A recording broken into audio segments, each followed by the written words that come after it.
Hello everyone, I am Musalsal Syam from Lahore, Pakistan, and I'm joined by Aminda Lonzillo from London, United Kingdom, to discuss her book Pious Labeled Islam, Artisanship, and Technology in Colonial India.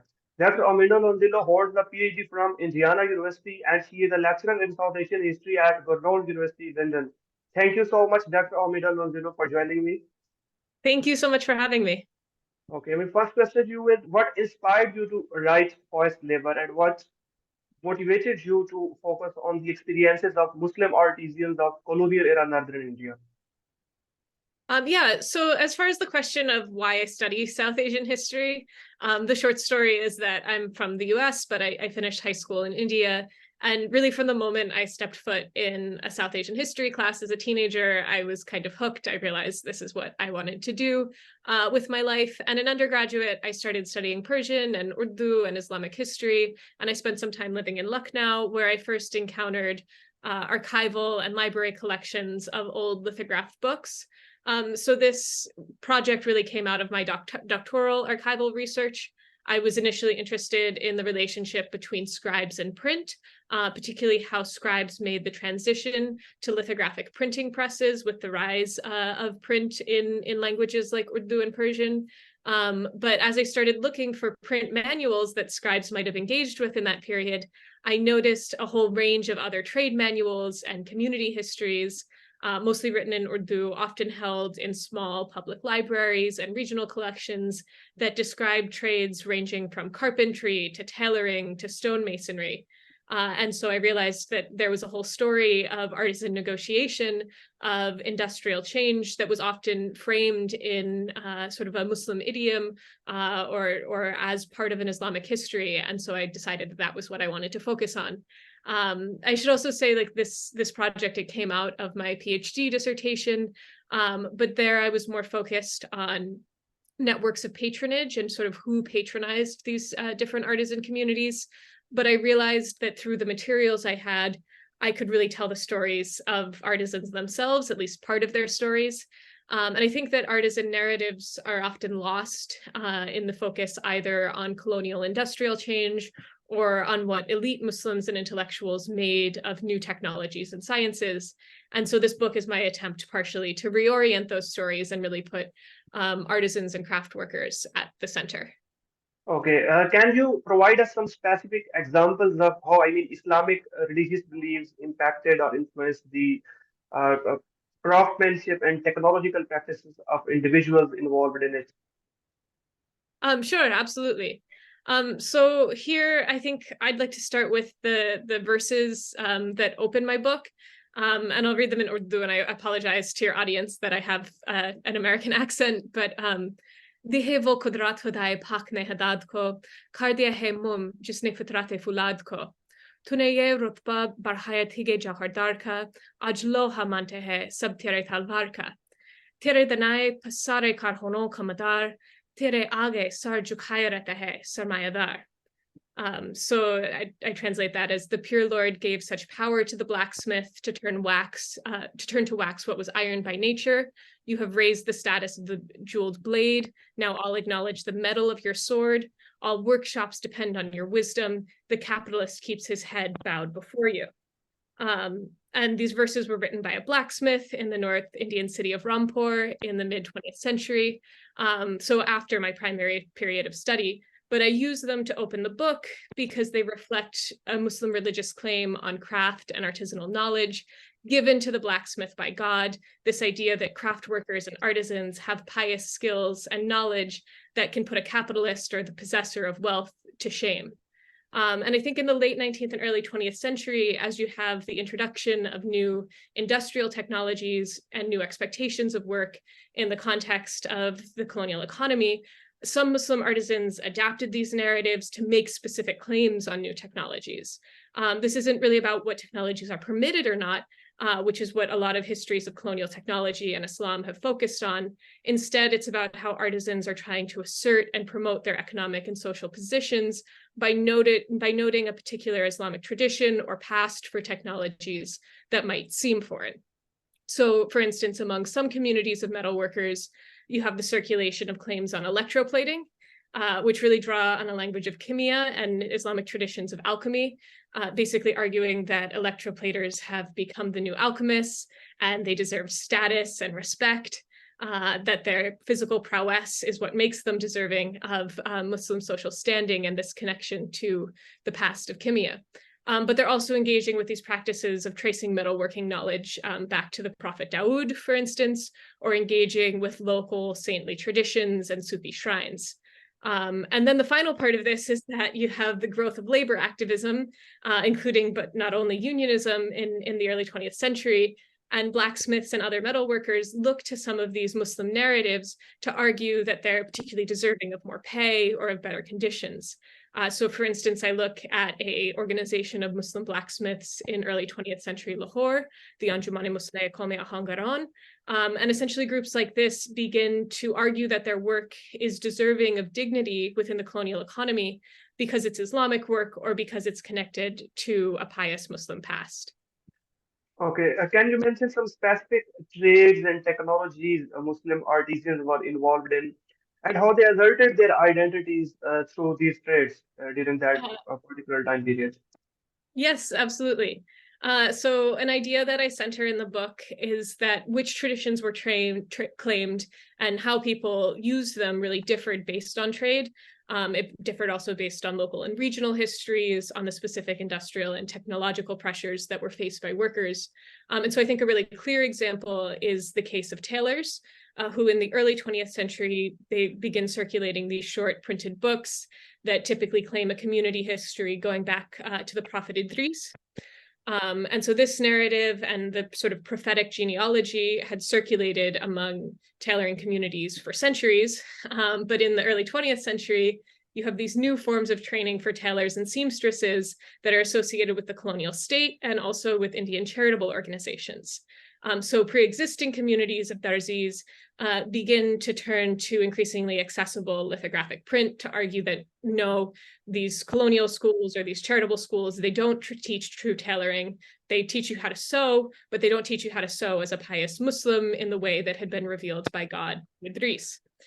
So for instance, the author of one of these Risalaya Idrisiya noted that the particular importance of Quranic verses that he should recite before he takes up his scissors and begins cutting fabric, because he argues that cutting reflects the process of design and creating something anew.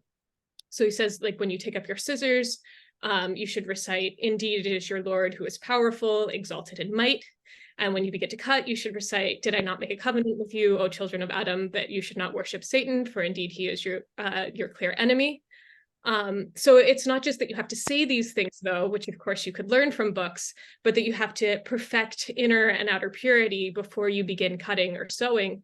And this can only really be learned by a murid at the feet of an ustad.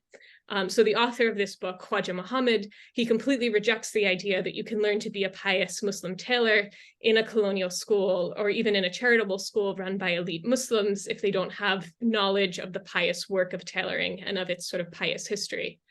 And there's sort of the exact opposite happening in other trades, right? So like I said, this isn't uniform across trades.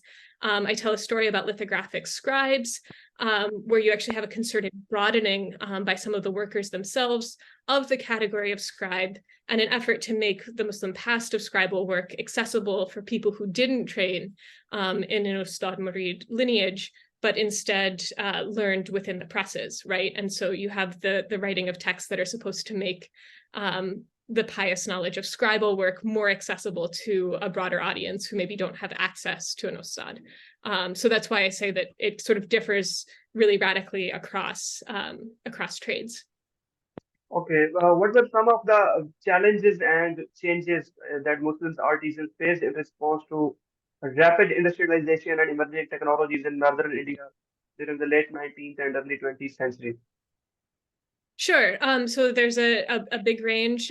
There's radically new sites of work. You have people working in newly industrialized workshops and factories, in addition to, of course, rapid technological change and new expectations about the technologies they'd be working with.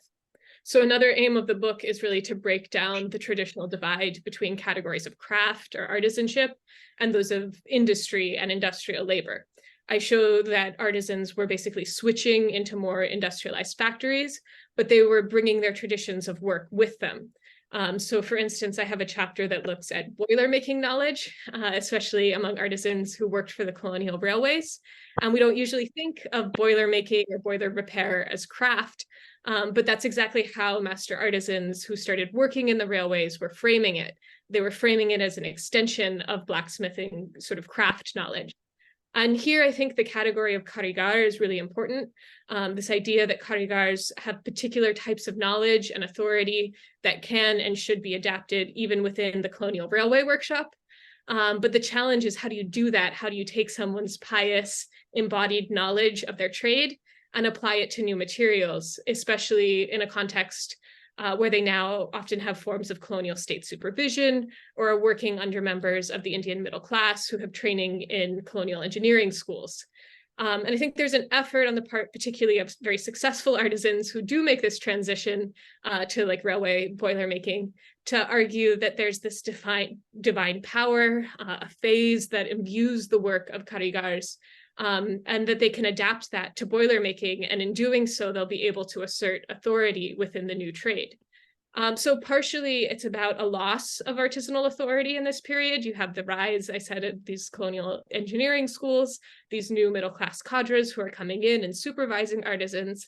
But it's also a story of how artisans are seeking to resist that loss and reclaim technical knowledge as their own. And they do so partially by framing their knowledge as divinely revealed or as connected to a Muslim past and a Muslim tradition.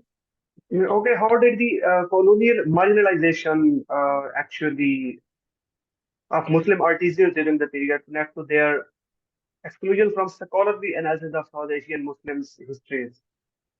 I mean, what Um, were particularly the impacts of colonial marginalization on Muslim artisans? Yeah, absolutely. So I think, yeah, I argue in the book, as you said, that there is sort of this direct line between the colonial marginalization of Muslim artisans and the way that they've been excluded, I think, from a lot of scholarly analyses, both of artisanal labor histories and then of sort of the history of Islam in South Asia. And I think that the reason for this is that the colonial state often portrayed artisans and their traditions as inherently less orthodox than those of the Muslim elite. There was this colonial reinforcement of sharp distinctions between the ashraf and the so-called ashlaf. The idea that workers are this mass body of undifferentiated, unorthodox practice, the idea that they're lower caste Hindus in another guise. One colonial ethnographer said they're Muslim in name only. There's this idea that they claim a Muslim faith, but they might as well be Hindu. And so then coming out of that, there's an idea that there could not be any sort of strong Muslim intellectual tradition within their communities.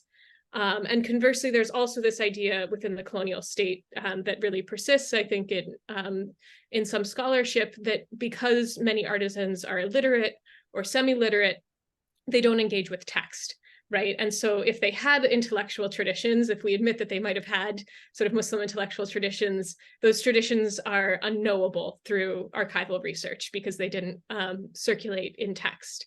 And so I think these two colonial era narratives combine to exclude people like the master artisans who wrote many of the manuals and community histories that I look at. And we have to be really careful not to take on these colonial assumptions as our own.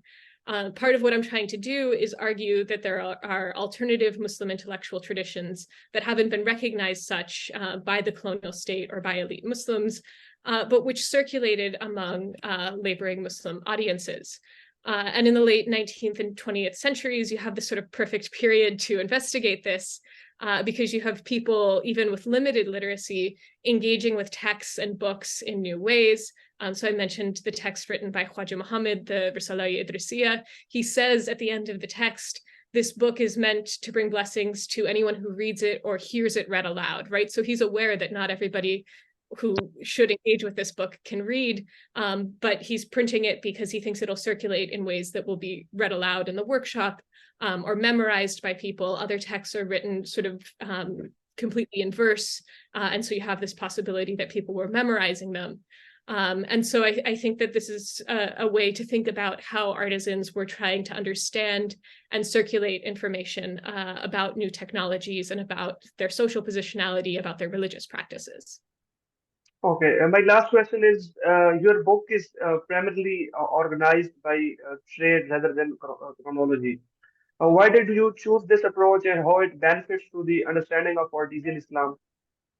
Absolutely, yeah. So I've already sort of highlighted the question of trade particularity, this idea that artisans face different pressures based on what their trade was, but in some cases also identified more strongly with their trade than with this broad, porous category of artisan. I use the category of artisan because I think it's probably the best term we have in English to capture this broad category. I sometimes relate it to the category of karigar. But I think that a lot of artisans were thinking of themselves primarily as a carpenter, or primarily as a blacksmith, or primarily as a tailor, and they weren't necessarily thinking along the lines of artisans. So that's in recognition of that. I decided to organize the book based on trade, and also because these trades were really different. They were facing very different technological shifts, very different industrial shifts. But it's also, I think, a practical question, and goes to some of the archival challenges I faced, and sort of how I put this book together and how I did the research. It's basically on the limitations of my sources. And I made a concerted effort not to tell this story primarily through the Colonial Archive. Telling the story through the Colonial Archive would have made it easier to put together a chronological narrative. But I wanted to center materials that were produced within or circulated within Muslim artisan communities. And so instead, we get basically glimpses through the manuals and the community histories. Rather than a chronology, we get moments in time that I tried to contextualize as best I can by looking at other archival collections as well. But I think it's also important to recognize that they're not representative of the full story of artisan engagement with technological and material change. But rather these glimpses of moments where we might have insight into what one particular community of tailors in Allahabad was thinking in the early 20th century and what sort of narratives were circulating within that community. But I do try to be careful not to present that as representative of the entire period or of all artisans more generally. Okay, thank you so much for your time. It has been a productive discussion. Thank you so much for interviewing me, and I really enjoyed the discussion.